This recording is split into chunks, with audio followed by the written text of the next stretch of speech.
Why for so many years we achieved so much, prospered as no other people on earth. It was because here in this land, we unleashed the energy and individual genius of man to a greater extent than has ever been done before. Freedom and the dignity of the individual have been more available and assured here than in any other place on earth. The price for this freedom at times has been high, but we have never been unwilling to pay that price.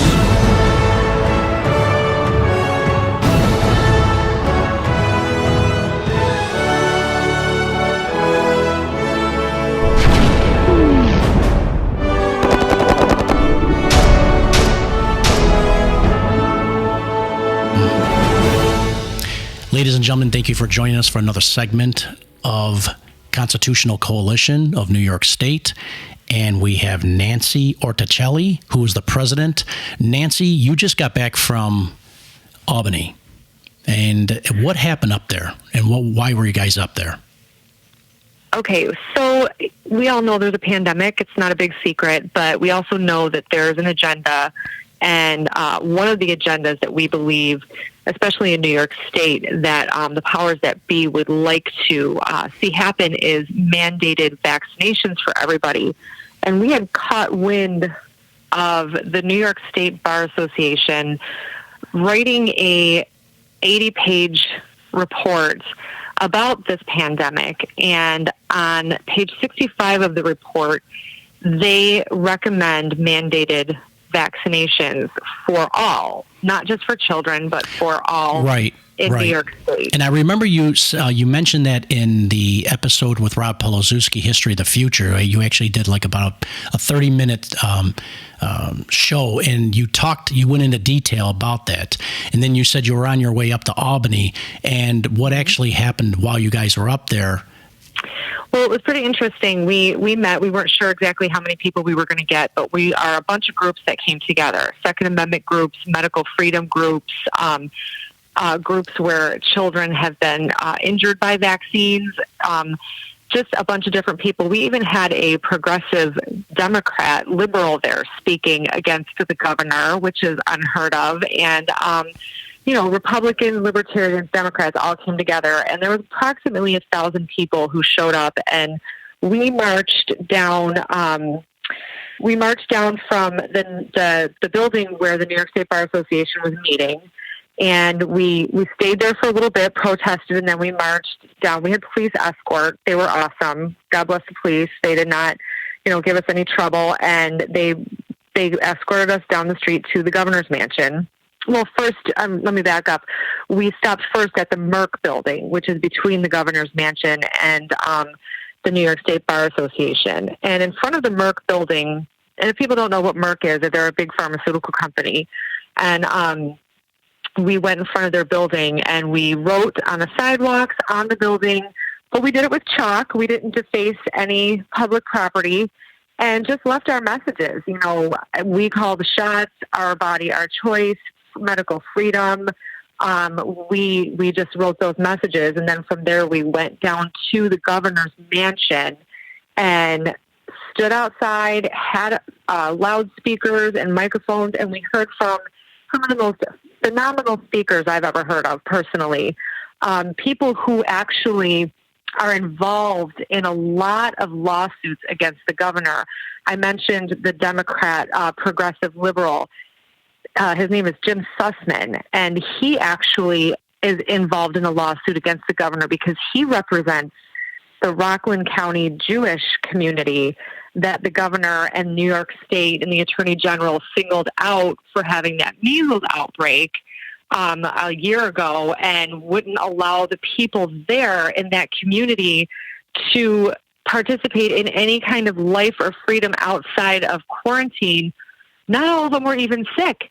And then there were people who did have the measles who were not part of the Jewish community who were allowed to walk around freely. So, it was quite an eclectic group of people. And we heard the speakers, we chanted, and here's the end result of that, Tony.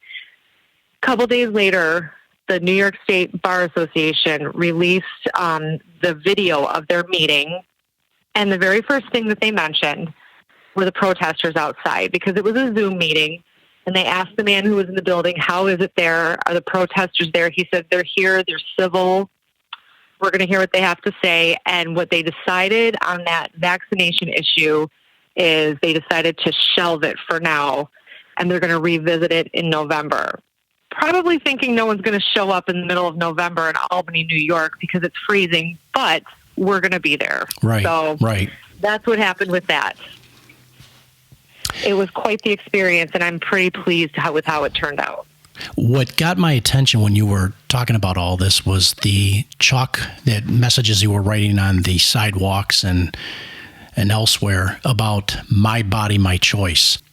Which is exactly why the moms from the medical freedom groups have adopted the slogan, my body, my choice, because it's a very hypocritical thing for our government to do this when that's what they've been preaching to us for decades, since the 70s, since Roe versus Wade, my body, my choice. Well, now we'll see if you really back that claim up, won't we?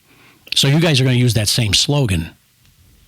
Oh, yeah. We've been using it for about a year, since last summer, when religious exemptions were taken away from families in New York State as far as having their children vaccinated to go to school. Mm-hmm. But when you guys go back in November, you just got to hit that message a little bit harder. Oh, yeah. We're already planning now, because we want this to be huge. If they're still going to be doing this in November, and also, November is a huge month. It's elections. So we'll probably be in Albany anyway as a show of force to show our local government, our state government, that we're done. We're fed up. We're sick of lockdown, and we need to have our voices heard. And we're tired of wearing masks. Yeah. Well, no more muzzles. We're tired of wearing masks. Absolutely. Absolutely. Speaking of masks, it's kind of what I wanted to talk about. We talked about this in our radio show yesterday, and masks are a huge issue right now in people's lives. It's a huge issue, and it may not seem like it should be so huge because it's just a little piece of cloth, but it's about freedom and liberty. And for me, freedom and liberty is not a one-way street. It's not my way of freedom or the highway. It's freedom for all, no matter how you choose to live your life or what decisions you make for yourself. And as long as those decisions don't encroach on my decisions and my liberty, as long as it doesn't affect my person or my property, we have to come to the realization that even God gave each of us free will. We have the right to choose how we want to live, but that doesn't necessarily mean choices are without consequences, good or bad. So if I choose to not wear a seatbelt and it doesn't have any impact or bearing on your life whatsoever, that's my right. If I'm in an accident where wearing the seatbelt would have saved my life and I died, but it had no impact on you, that was my right. And that is the same issue for me with the mask. We hear about masks and social distancing nonstop. And the issue for me is personal liberty and choice. If you're scared, you wear the mask. And I'm not going to attack you or call you names. It's your right to wear a mask and your right to social distance and your right to stay home.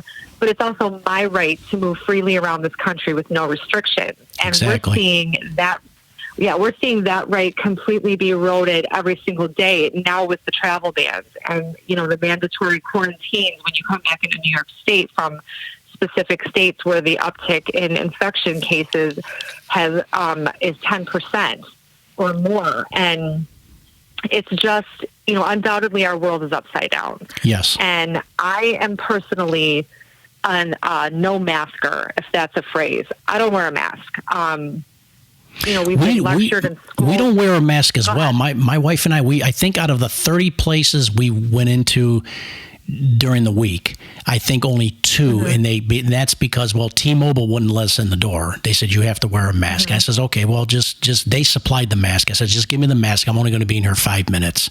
And I wore it below my nose so I can breathe. I'm not going to breathe in my own CO2.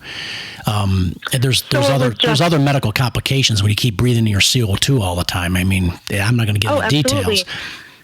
Well, we had talked about it because the rules are actually changing constantly. If you remember in the beginning, on February 29th, the U.S. Surgeon General He actually sent a tweet out saying, this is quoting him word for word. Seriously, people, stop buying masks. They're not effective in preventing general public from catching coronavirus. That. But if healthcare providers can't get them to care for sick patients, yes, it puts them and our communities at risk. I remember that. So that's in February. And then in April, on April 3rd, the CDC recommended people make and wear masks from cloth or household items as an added voluntary measure to help slow the spread. And then you probably remember Fauci on 60 Minutes saying there's no reason to be walking around wearing a mask. When you're in the middle of an outbreak, wearing a mask might make people feel better and might even block a droplet, but it's not providing the perfect protection people think it is. And often there are unintended consequences. And you just mentioned an unintended consequence where you're breathing in your own CO2.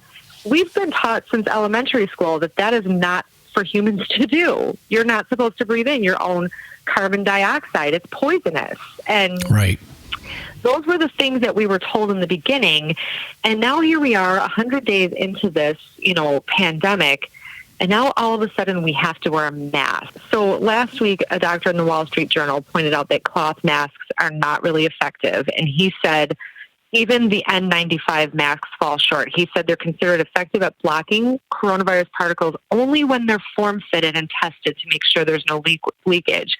And, everyone else is saying that, it's basically a sense of being protected from others, even if there isn't scientific data to back that up. And this Harris of the WHO's coronavirus response team, he said the mask is almost like a talisman where people feel more secure and protected, not that they are more secure and protected. Now, you're talking about, taking a crisis and not letting a crisis go to waste. And that is exactly what's happening. It's being used for conformity, and it's being used to see how far the government can go in forcing the American people to comply and to give up a little bit of your freedom at a time. And did you know that in Washington, now it's a misdemeanor if you don't wear a mask in public? And you're serious? That just happened. Wow. I'm dead serious. That just happened on Friday. So this is what happened.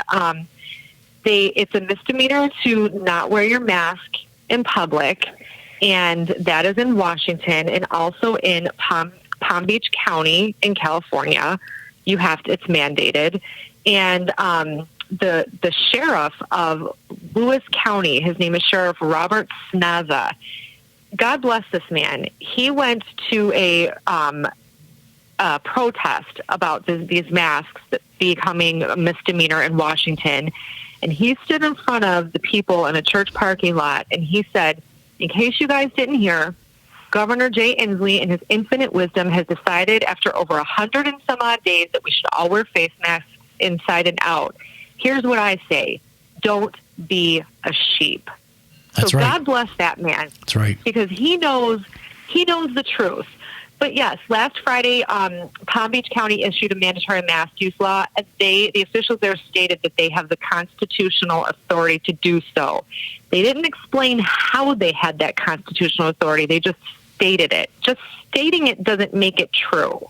And I challenge them to back up their statement with facts and show us where they have the constitutional authority to do that, because they do not. Also, this last Friday in Nashville, they have mandated mask use now. So everybody who's telling me move to Tennessee, there you go. So where do we break this cycle? When does it end? This isn't a big shock. We've all heard from the beginning. Even Fauci has stated there will be a second wave. It's just, that actually is science. When you lock down people for 3 months and they don't go out, they don't have a chance to build up their immunity, they don't have a chance to develop antibodies, they don't have a chance to do that. When you start releasing people, which just sounds crazy, when you start releasing people into society again and they start, rubbing elbows with everybody, your immune system is weakened. You're going to catch things. So but isn't that a way of building up your immune system so this thing can come to an end? Which is why we should never have been locked down. Why would you quarantine the healthy? Exactly. Why do you? No one does that. Right. You don't quarantine the healthy. And so, you talk about Trump and his rallies. The new favorite narrative for our progressive liberal government officials says that rioting now is healthy. The riots in response to George Floyd. Andrew Cuomo said it's healthy. And mass rioting with no masks and zero social distancing is good. He literally said it's healthy. And meanwhile, President Trump held a rally in Oklahoma a week or two ago, and Open New York members hold protests where no people or property are damaged. And all of a sudden, we have an uptick in COVID cases. But the funny thing about that is Trump had his rally, and in the evening, the next day, the uptick was in COVID cases. The next day, you're telling me that they tested all those people in less than 24 hours? Baloney. These people are using this to further divide us. And it's really funny because in the Washington Post, this man his name is Robert Kahn, he's a law professor at the University of St. Thomas in Minneapolis. He stated that the mask is being used for conformity and control. For Trump's supporters, declining to wear a mask is a visible way to demonstrate that I'm a Republican, or I want businesses to start up again, or I support the president. So now even the masks, not even, racism isn't the only thing dividing the country. Now masks are dividing the country, and they're saying that you will recognize people who don't wear masks as Trump supporters and Republicans, instead of just individuals who want to practice freedom the way our founding fathers intended us to, when they risked life and limb and disease and shipwreck and violence to forge a new way of life in a new land, away from government tyranny and control. So we're just supporters. We're not patriots or freedom lovers anymore. And I just think that's disgusting. So they're using the mask to further divide the country. And I listened to David Hodge today, and he was asked the question, what is the end game? What is the end game for all of this? In my opinion, I agree with him. The end game is to have a new government system in place, to have the people who are now in power, like your AOCs and your people who socialism-loving government officials, to have a higher position in authority. And that is why the mask is so beloved by these people, because it's a way to control. Baloney if they say it's because they want to protect the health and well-being of the population, because I'm going to tell you, nothing they've done is consistent. For instance, they say rioters are safe and healthy. Protesters against the lockdown are not. That's science. Or they say you cannot leave New York State now and visit one of these states that has 10% or more infection rate. When you come back, you have to quarantine for 14 days. But if you're a state worker or an essential worker and you travel to one of these states for business and you come back, you don't have to quarantine. Why? Do they have some magic thing around them that protects them from COVID-19, but right. not me, who might be going to visit families? Yep. So nothing is being done to protect the people. It's all a bunch of baloney and made-up facts, and like the percentage of the openings, 25% as opposed to 30%. Where is that scientifically proven that 25% of the people will be safe, but 30% won't? Well, they never got the data to back it up. No, and if they did get data to back it up, I'd call it false, because it's just like when they had the 50 people or more. If you have 50 people, you're safe. But if you have 51, all of a sudden you're not safe. It doesn't make sense. Well, here's the thing. They can't even lie good. I mean, the media is like, right now it's become, it's not even true journalism. It's like the enemy of the people, like Trump said. But, I heard one time somebody say, if you're going to lie good. Really. I mean, if you're going to do it, at least be an expert at it, be a pro. And they can't even make up a good lie. It's just, well, here's the report, here's the numbers, don't question me. Do as I say, don't do as I do. That's it. Right. And it's not going to fly with the American people.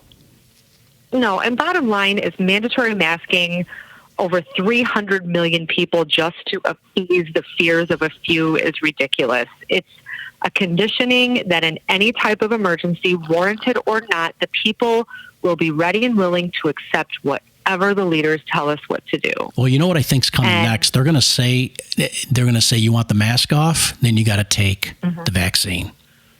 And people at that point will do anything to get those masks off their face. Yeah, absolutely. So did you happen to check out the material I gave you about phase 3 and 4 coming? Well, I did. I briefly perused it, and I just thought it was funny how, even down to the language, even down to the naming of the phases, how it coincides with the way the states are opening up under this this lockdown. It's not a coincidence that we're opening up in phase 1, 2, 3, and 4, and that that's the very language and verbiage that they're using to take over the country and move towards this globalist agenda is using the phases. It makes you realize that they're just all the same. It's the same horse and show. You know what I mean? You found it, Nancy, not to be a fear-mongering material. It was like, does it hold weight? When you looked at it, and I'm sure you got to go back and look at it again so we can cover this in the next segment, but did you find anything that was holding weight that says, wow, there's something here and it could be coming, we need to get prepared? I got to say, as much as the lockdown, the pandemic sucked, I got to say thank you, God, for it, because all of us who are truthers, who know and who've studied this stuff for years, it's like now we're being vindicated because exactly what we have said and warned about is happening. And when you say, have I noticed anything in those phases? For me, too many things are too much of a coincidence. You don't get lucky that many times and have all those coincidences and all these things that are happening. Even, think about where we were. Think of last year, June 30th, 2019. Did you ever think that every single business in the United States would be shut right down and people wouldn't be allowed to leave their homes unless they wore masks? People would have said, you're crazy, you're crazy, you're crazy. And yet here we are. And it didn't take that long, did it? So even if people don't believe things like the phase taking over, making this whole world one world and globalization, even if you don't believe it, remember that you didn't believe that this would even happen. And realize that there could be a possibility. And do your own research and open your eyes and listen. And maybe even ask the Lord to remove any scales that you have and say, Lord, show me what's the truth and show me what's not the truth. And remember to keep a balance, because for as hopeless as things seem, God is the God of hope.